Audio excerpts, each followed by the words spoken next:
May I come in, sir? Yeah, please. Good afternoon, sir. Please take a seat. Thank you, sir. Bratati, Yes, sir. please introduce yourself to the board. Yes, sir. Sir, my name is Bratati Datta. I was born and brought up in Ashoknagar of North 24 Pragnya district of West Bengal. I have done my schooling from Jawahar Navodaya Vidyalaya of the district itself. Then I have done my graduation in the subject of agricultural science from Vishwa Bharati University, Birbhum district of West Bengal. I have done my masters in seed science and technology from Odisha University of Agriculture and Technology, Bhubaneswar, Odisha. Sir, just after my mains, I was also qualified for Food Safety Officer of West Bengal. However, I have joined there and taken extraordinary leave as of now. Sir, in my free time, I do like to watch innovative videos in the YouTube and like to recite Bengali poems. Okay, excellent. Now, what newspapers do you read? Indian Express, sir. And only one? Yes, sir, and sometimes also Times of India. Times of India. So, what news have you read recently? I mean, today or yesterday? Yes, sir. Anything of importance, national importance? Yes, sir. Sir, today I have just glanced over the headlines and the front page of Indian Express. I found that India with 4 European nations, European Free Trade Agreement is signing up with, there are 4 countries with whom India is signing this trade deal. So this one important news I have read, sir, today. Okay, so what is the importance of this for India, this EFTA agreement? Yes, sir. So this will boost investments and also increase the employment potentials of India, sir. How will it boost the investment? Because, sir, as it is a free trade agreement, then on collaborating with other nations, then it will attract investments from their from the partners, investment partners of their nations into our nations, and in this way, in long run, it can also boost up employment and job opportunities. Is there any committed expenditure investment in this agreement? Sir, I have not read it in detail. I will look further into it. Is a committed investment of 100 billion? Yes, sir. Yes, sir. Yes, I think it's there, but I have to check it in detail, sir. Over a period of how many years? Yes, sir, I have to check it, sir. Okay. Which are the 4 countries involved in this? Yes, sir. Sir, Iceland, Liechtenstein, Norway, and Switzerland, sir. Switzerland. Yes, sir. So what, see, they are making this huge investment in India. What are they getting in return? Sir, because, sir, in their country also the trade will get much more facilitated, and in long run we can see the people to people ties also increasing, sir. No, what is the concrete thing which they are getting in return? And because, see, nobody will make an agreement just, Yes, they are sir. not doling out money, 100 Yes, billion sir. is a lot of money. So they are giving it in exchange for something. Yes, sir. And it has taken 10 years to, come to sign this agreement.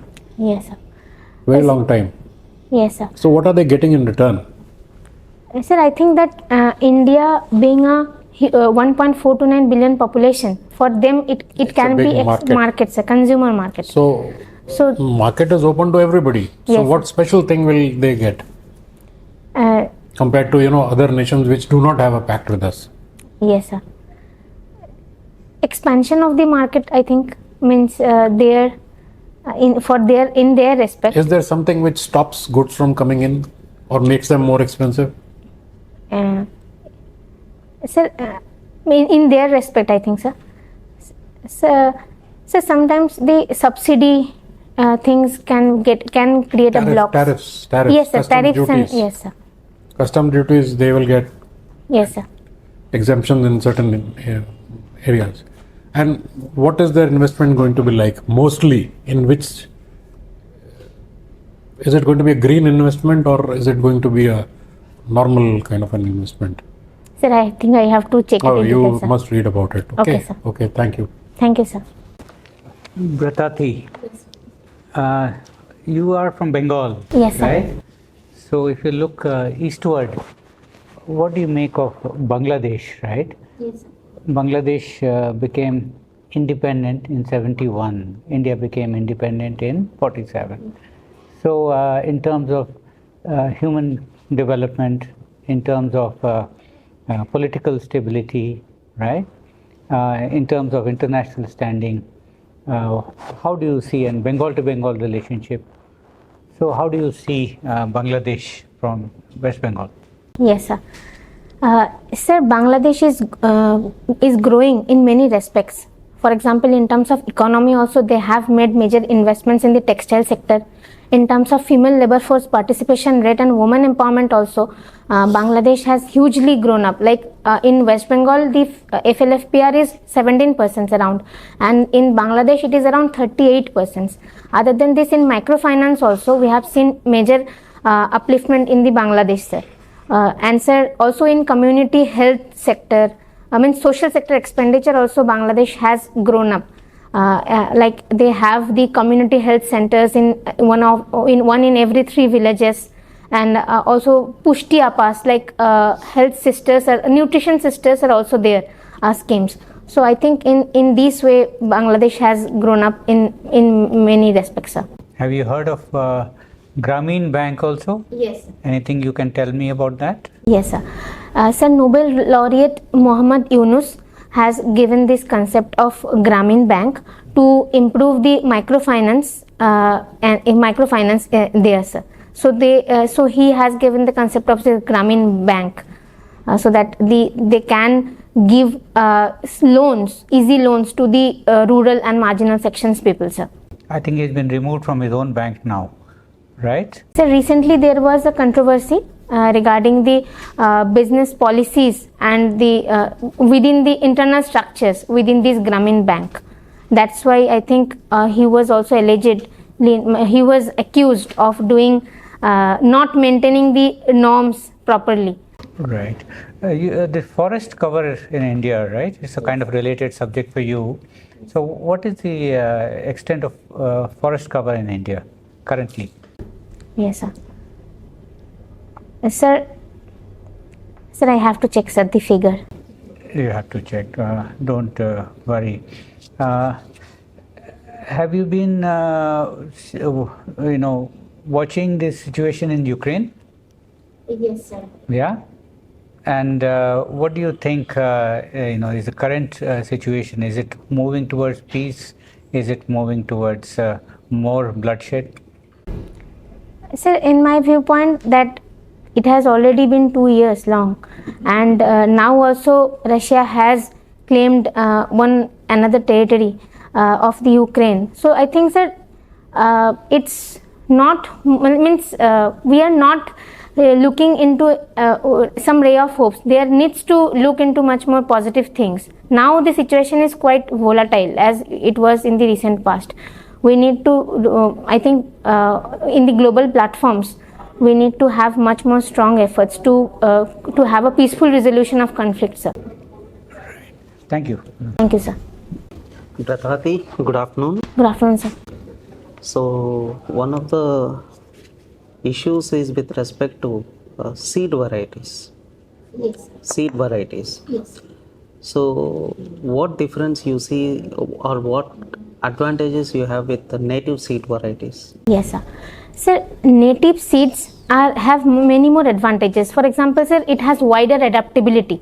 So it can grow even in the adverse situation. Then pest and disease tolerance. In this respect also, native seeds are much more better.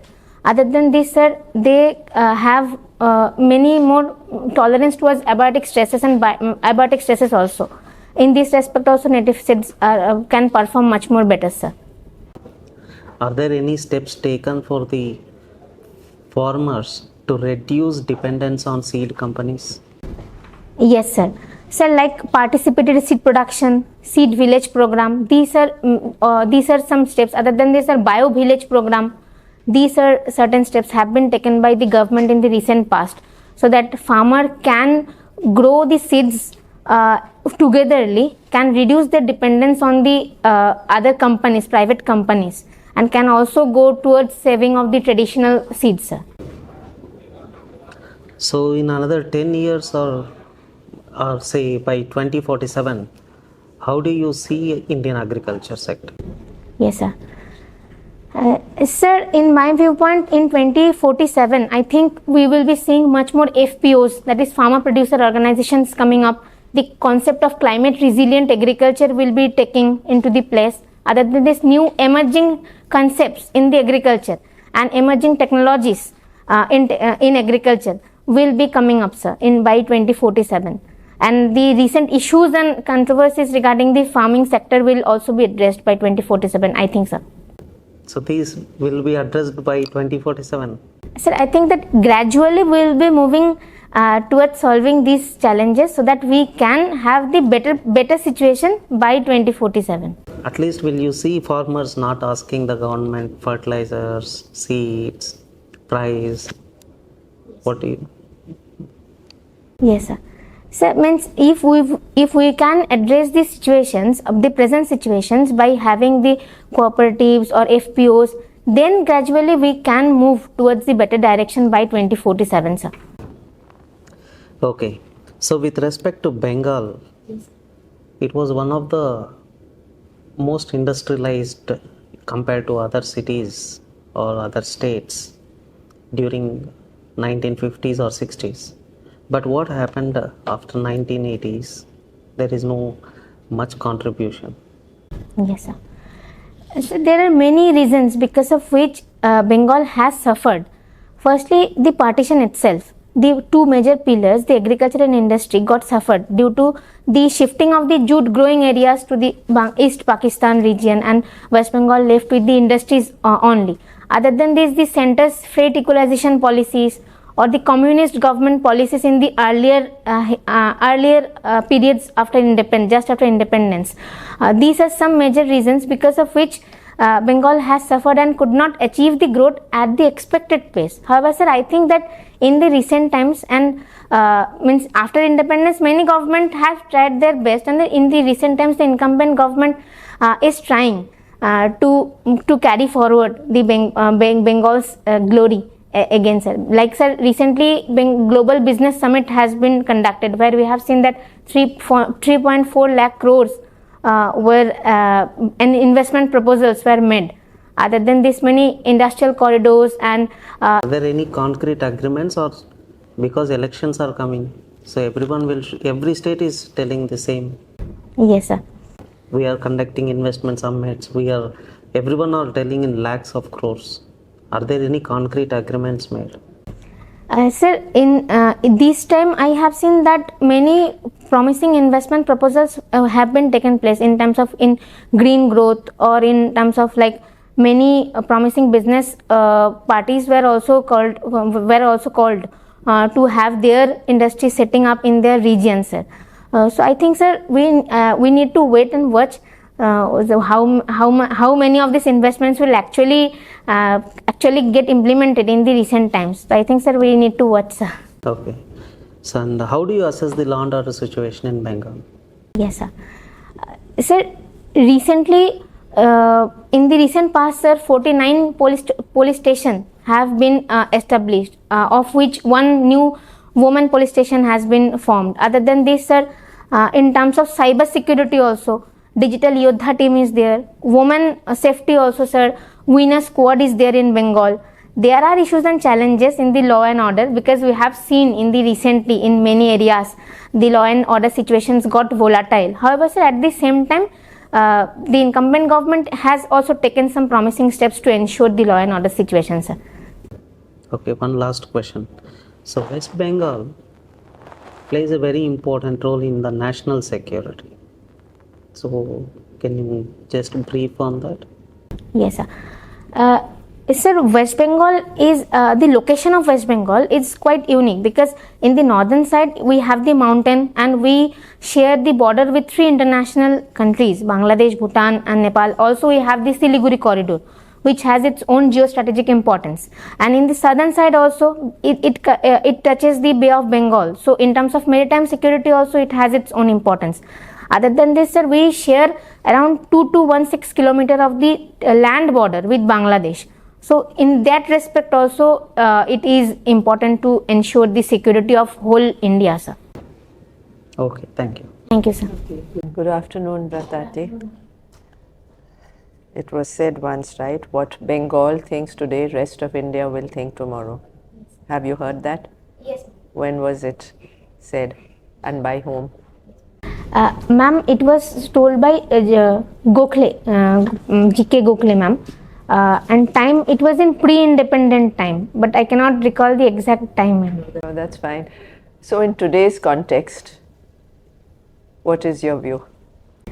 Ma'am, I think that despite having challenges in many sectors, we can still rely on this statement, because in many ways, in talking about culture or diversity, or even in terms of economy or in terms of women empowerment, there are many things to learn from Bengal, ma'am.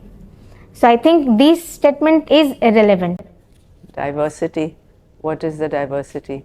Economy, how can you say that today? Ma'am, in the economic sector, Bengal is in the top of the MSMEs. Also in terms of self-help group, it has the one of the top position, ma'am. Other than this, ma'am, in terms of geography also, it has the diversity. As I have already mentioned that in the north and in the south, it has two different GDP contribution to the government of India. Ma'am, as per some reports, Bengal is the sixth largest state, sixth largest in terms of economic size. And in 2020-2021, the GSDP contribution was around 12.82%, which was higher than the national average of that time. So I think, ma'am, in this way, West Bengal is growing, and have the statement also you have mentioned is relevant.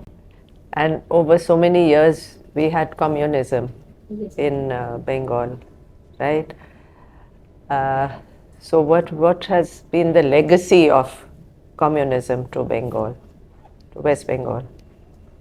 Ma'am, as there is a perception that communist government are much more labor centric or pro worker centric, that's and anti-industrialist centric. That's why, ma'am, we have seen in the recent past that labor movement, labor strikes has made the economy to suffer to some extent, and that's why also due to this perception, business industrialists also do not want to come to Bengal, and this. Is it only perception, not reality? Ma'am, it is to some extent a reality also, because in the 2007 we have seen that Tata had to go back, and the Singur controversy was there, ma'am. So I think, ma'am, it's quite reality also. However, ma'am, in the recently we are seeing that there are many steps taken by the incumbent government to change this reality, by conducting this business summit, or by having by pouring investments in infrastructure and other sectors, ma'am. Okay, you studied in the famous Vishwabharati University. Yes. So does it live up to the ideals on which it was set up, right? When it was set up, it was very path-breaking, right?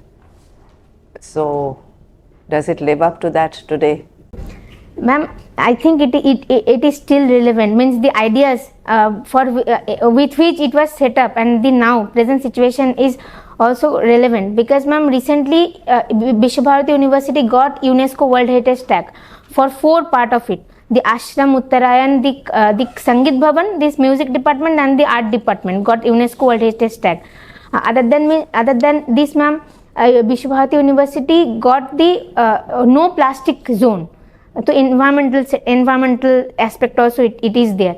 Other than this, ma'am, Center for Women Studies has been established recently. So for women empowerment also. Other than this, ma'am, many extension activities are being carried out by the Palli Shangatan Bhavan, the Rural Reconstruction Department and Agriculture Department, from which I am, to connect with the farmers and rural people living in the region, to empower them. So I think, ma'am, it's quite relevant. Okay, thank you. My last question. Innovative videos, yes, right? And you've specifically mentioned one. Yes. Yeah? What is this? Oh my God, Ye Mera India series. Yes. Huh? What was so innovative and special about it? Ma'am, these types of videos gives new ideas and solutions to the prevalent problems that we witness in our environment, and also showcases the potential of the persons, individuals from India only, who have come up with these solutions, and or who have honed their skills in some extracurricular pursuits. For example, ma'am, water hyacinths. A person from Jamshedpur has developed a solution to extract out the fibers of these plants and convert it into a fusion sarees, or some waste to wealth initiatives, like from wastage flower to convert it into incentive sticks. These types of videos, ma'am, I'd be like to watch, ma'am. Wonderful. Thank you.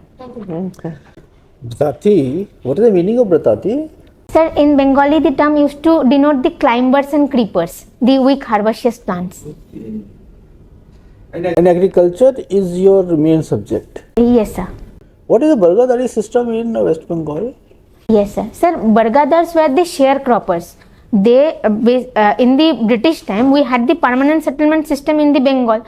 So, zamindars used to appoint these sharecroppers to cultivate in their land. So, these were the Bargadari systems overall, sir. Is it still prevalent? Sir, after the land reforms, quite successful implementation of land reforms in the Bengal region, this was abolished and taken care of, sir, by some acts and rules, sir. What has been abolished?